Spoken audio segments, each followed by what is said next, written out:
Halo. Welcome to Great Banjar Podcast. Bersama siapa di sini? Aku Abdul. Aku Nanda. Selamat datang kami ucapkan di Great Banjar Podcast ya. Sebelumnya kita juga ngucapin selamat nih atas terpilihnya Thank you. sebagai putra dan juga putri pariwisata Kalimantan Selatan. Wow, thank you juga buat kakak-kakak yang udah hadir di sini dan ngundang Ngundang kita pastinya tentunya. ya. Pertanyaan pertama, Apaan kalian tuh? sepakat gak sih kalau putra putri pariwisata itu harus good looking? 1, 2, 3. Enggak. Sepakat. Kayak gini nih, kalau dari aku Kita Oke, boleh benar, ngomong benar. ya? harus dijelasin dong. Oke, sepakat untuk tidak sepakat ya. Pertama Ajis dulu deh boleh. Kalau dari aku kenapa sepakat, bukan good looking itu bukan berarti kamu harus ganteng atau cantik, tapi well prepared, well groomed itu kalau dari definisi good looking menurut aku. Oke. Kalau menurut aku tadi jawab apa ya? Nggak sepakat ya? Nggak sepakat Oh. ya. Nggak sepakat kalau harus good looking. Mhm. Sebenarnya penjelasan aku sama kayak Ajis. Oke. Karena duta itu nggak perlu cantik, nggak perlu Ya. hidung mancung, nggak perlu dagunya runcing, nggak perlu oplas-oplas, Mhm. tapi setidaknya harus tahu menempatkan diri. Misalkan dia pergi ke kondangan, Ya. nggak mungkin dia pakai bikini. Yes. Terus kalau Setuju. dia lagi mau liburan ke Bali, mau berenang, nggak mungkin dia pakai kebaya. Betul. Iya nggak sih? Jadi harus pintar menyesuaikan ya. Iya. Betul. Lanjut ke pertanyaan yang kedua. Takut gak sih sama stereotype orang pajangan? Oke, aku bingung. Oke. Siapa dulu yang jawab nih? Oke, mungkin kita ini lagi kali ya, bersama-sama. Boleh nih bareng-bareng. Oke, coba Aku ya. hitung ya. Oke. 1, 2, 3. Enggak Takut. takut. Enggak kompak. Nggak sama lagi. Kompak. Sama lagi. Oh my god. Nggak apa-apa. Kurang bonding nih kita nanti. Kasih Kurang argumen bonding. dong. Bonding. Itu loh Oke. kenapa kita berpasangan. Betul, Jadi saling saling melengkapi. melengkapi. Saling Iya. melengkapi. Oke, silakan Alasannya Anda dulu deh Nanda. argumennya. Aku takut dengan kata-kata jadi apa ya, duta pajangan. Yes. Karena duta pajangan itu seolah-olah kayak objek gitu loh. Mhm. Jadi orang bisa mempergunakan si duta tersebut untuk kesenangan pribadinya. Misalkan disuruh karaoke misalkan di acara. Betul. Atau misalkan dia disuruh ngelakuin hal-hal yang sebenarnya bukan hakikatnya seorang duta. Iya. Gitu. Nanda Yang udah di luar pernah? konteks. Udah pernah? Ya Belum ya? gimana ya? Belum, Belum pernah belum. ya. Jangan lah, Alhamdulillahnya belum pernah. Oke. Kalau dari aku pribadi, tentu sebenarnya pasti ada sih stereotip kayak gitu di masyarakat, tapi tergantung kitanya lagi nih, gimana buat nge-make sure ke masyarakat, ngasih pembuktian bahwa kita sebagai putra-putri pariwisata nggak hanya pajangan kok. No kaleng-kaleng. Jujur, pariwisata kita ini masih bisa laku dan menarik wisatawan nggak sih menurut kalian berdua? Oke. 1, 2, 3. Pasti Masih, laku, yes. Pasti laku. Ya nggak sih? Oke. Coba kasih tahu dong alasannya. Aku dulu ya. Boleh. Karena Kalimantan Selatan tuh memiliki potensi yang sangat banyak banget tentunya, dan salah satunya itu adalah wisata religi yang ada di Kalimantan Selatan. Karena seperti yang kita tahu, Kementerian Pariwisata dan Ekonomi Kreatif telah nge-push pemerintah di daerah untuk membuat sebuah festival religi terbesar di dunia yang termasuk dalam MICE, seperti itu. Yes, betul. Dan aku juga nambahin, Banjarmasin dan Kalimantan Selatan itu punya banyak banget potensi alam yang Yes. luar biasa. Kita bisa lihat di Geopark Meratus, itu kamu bisa nemuin apapun yang kamu pengen dalam Indonesia. Menurut aku sih Kalimantan Selatan itu adalah representasi yang paling tepat ya untuk menggambarkan keindahan alam Indonesia. Selain itu juga menambahkan kata Ajis tadi, jadi Kalimantan Selatan itu lagi gencar-gencarnya ngadain festival.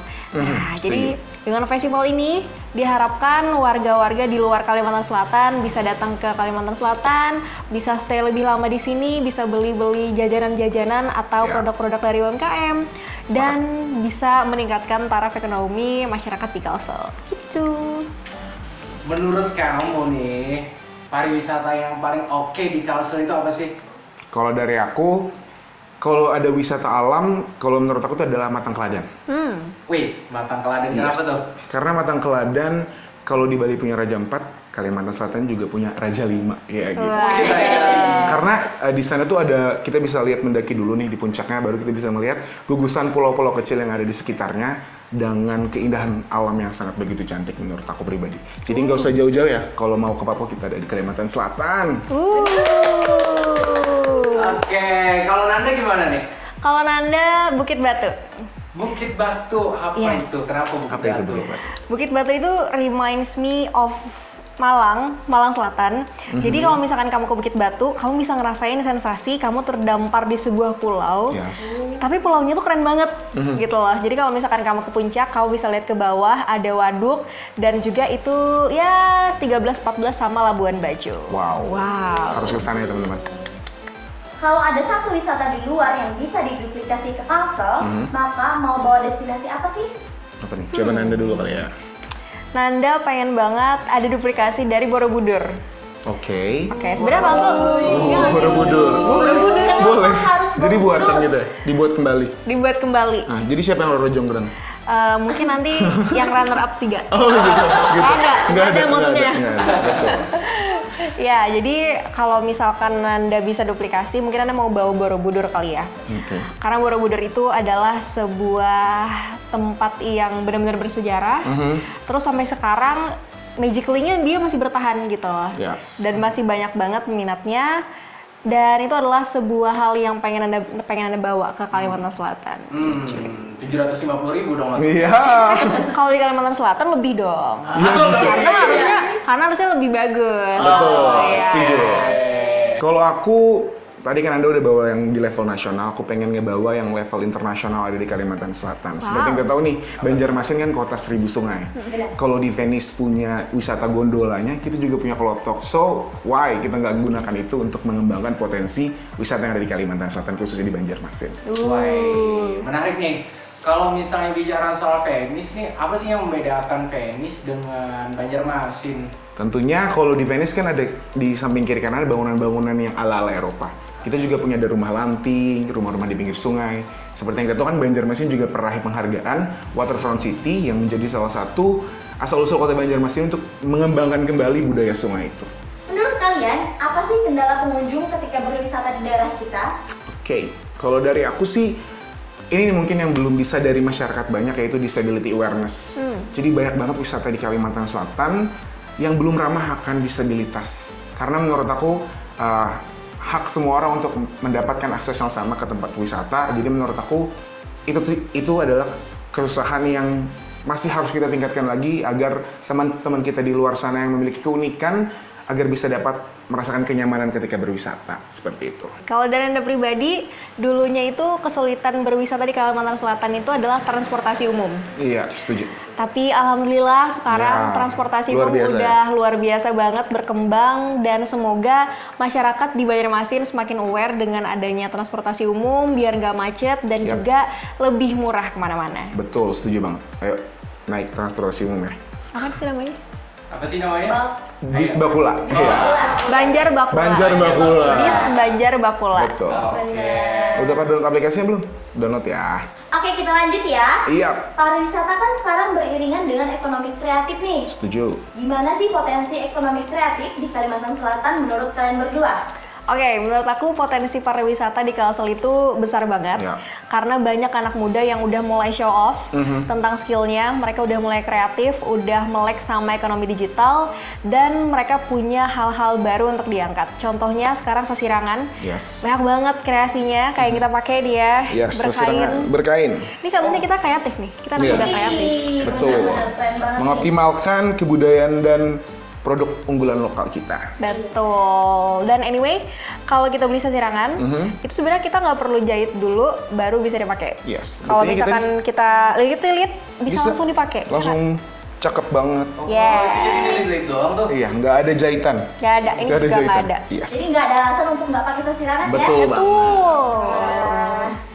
Kalau Aziz gimana? Kalau aku ada namanya nih di Barito Kuala itu Purun Tikus. Jadi salah satu produk unggulan di Barito Kuala yang bisa kita jual ke mancanegara karena menurut aku potensinya sudah luar biasa bagus, kualitasnya juga bisa dijadikan handbag, bisa dijadikan lanyard, bisa dijadikan apapun itu dan menurut aku rugi banget kalau kalian belum tahu namanya Purun Tikus. Purun tikus. Jadi Yes. itu dibuat dari tikus gitu. Enggak, jadi purunnya lebih kecil-kecil. Oke. Nggak kayak purun biasanya.